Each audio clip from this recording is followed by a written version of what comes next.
Om Swastiastu. Assalamualaikum warahmatullahi wabarakatuh. Shalom, namo buddhaya, salam kebajikan, salam harmoni. Perkenalkan, nama saya Andre Alfredo Bulto, merupakan mahasiswa aktif Universitas Pendidikan Ganesha. Di sini, saya akan menjelaskan tentang perencanaan sumber daya manusia. 1. Pengertian. Perencanaan sumber daya manusia, SDM, merupakan fungsi yang pertama-tama yang harus dilaksanakan dalam organisasi. Menurut Sandang P. Siagian, bahwa perencanaan pada dasarnya merupakan pengambilan keputusan sekarang tentang hal-hal yang dikerjakan di masa depan.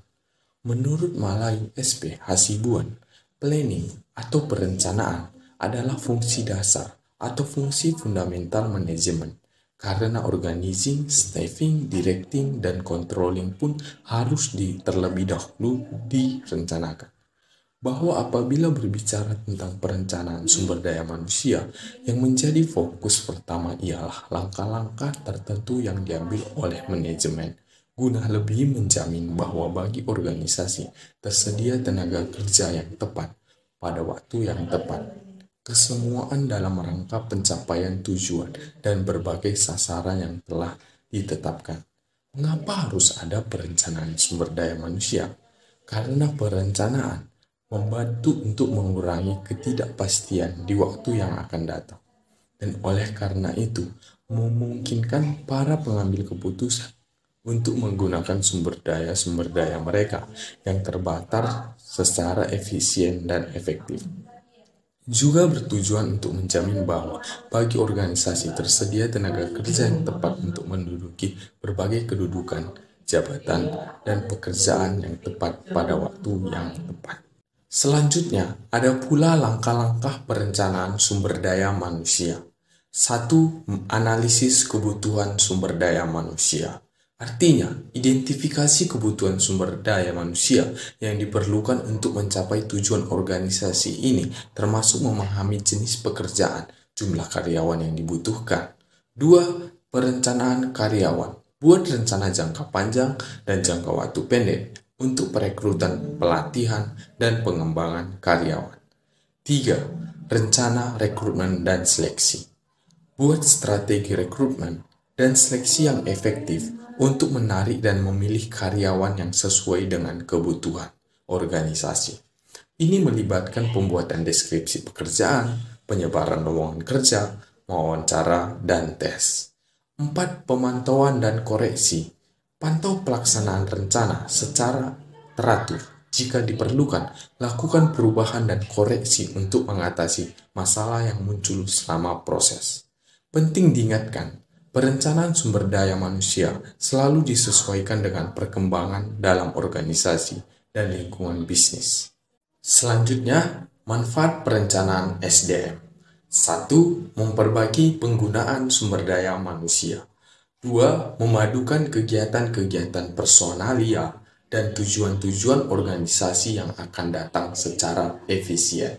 3. Melakukan pengadaan karyawan secara ekonomis. Dan yang terakhir, membantu kegiatan-kegiatan personalia dan unit-unit organisasi lainnya. Baik, saya akan melanjutkan pembahasan materi. Yang keempat, faktor-faktor yang mempengaruhi perencanaan sumber daya manusia. Perencanaan sumber daya manusia sangat dipengaruhi oleh berbagai faktor, baik yang berasal dari dalam organisasi itu sendiri atau internal, maupun yang berasal dari luar lingkungan organisasi maupun eksternal. Yang pertama, faktor-faktor eksternal. Yang dimaksud dengan faktor-faktor eksternal adalah berbagai hal pertumbuhan dan perkembangannya berasal dari luar kemampuan organisasi untuk mengendalikannya. Yang tergolong faktor-faktor eksternal adalah yang pertama, teknologi, kedua, sosial budaya, ketiga, politik, keempat, ekonomi, dan kelima, pesaing. Yang kedua, faktor-faktor internal. Yang dimaksud dengan faktor-faktor internal adalah berbagai kendala yang terdapat dalam organisasi itu sendiri. Faktor internal yaitu yang pertama, rencana strategi, yang kedua, anggaran, yang ketiga, estimasi produksi dan penjualan, yang keempat, usaha atau kegiatan baru, dan yang kelima, rancangan organisasi dan tugas pekerjaan. Selanjutnya, analisis jabatan dan menaksir kebutuhan dalam perencanaan. Analisis jabatan merupakan kegiatan yang berfungsi untuk membantu pelaksanaan manajemen dalam rekrutmen pegawai sebagai upaya menyediakan kebutuhan pegawai.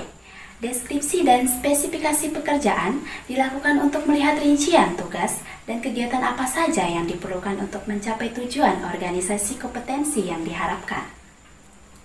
Pengalaman kerja yang dipersyaratkan, pengetahuan tentang tugas, kerjasama dan sikap yang baik, dan sebagainya. Analisis jabatan juga dapat sebagai pedoman bagi penerimaan dan penempatan, penentuan, jumlah pegawai, dan landasan kegiatan dalam manajemen sumber daya manusia. Analisis jabatan diasumsikan dapat mengetahui kondisi secara rinci tentang jabatan. Informasi yang diperoleh dari analisis jabatan antara lain: yang pertama, nama jabatan, lokasi kerja, dan gaji rata-rata. Yang kedua, hubungan kerja dan posisi dalam organisasi. Yang ketiga, tugas-tugas, wewenang, dan tanggung jawab yang dibebankan pada pemangku jabatan. Yang keempat, peralatan dan bahan-bahan yang digunakan. Yang kelima, kondisi lingkungan, tempat kerja, dan resiko kerja. Dan yang terakhir, persyaratan fisik, mental, pengetahuan, dan pendidikan. Jadi, apa sih tujuan dari analisis ini? Tujuannya adalah sebagai dasar untuk merekrut, menentukan rentang gaji, dan tingkat atau nilai, mendirikan jabatan, menciptakan tujuan kerjasama karyawan, dan melakukan penilaian terhadap kinerja karyawan. Materi terakhir yakni hubungan antara perencanaan, sumber daya manusia dengan anggaran. Menurut para ahli, yaitu Nur Zaman, anggaran atau pendanaan merupakan suatu faktor yang menentukan keberlangsungan suatu organisasi. Anggaran kemudian akan mempengaruhi kebijakan atau pertimbangan organisasi atau perusahaan untuk perencanaan sumber daya manusia ke depannya. Sedangkan menurut Nawawi, menjelaskan bahwa anggaran memiliki peran sesudah pelaksanaan identifikasi sumber daya manusia dan hasil perkiraan kebutuhan sumber daya manusia.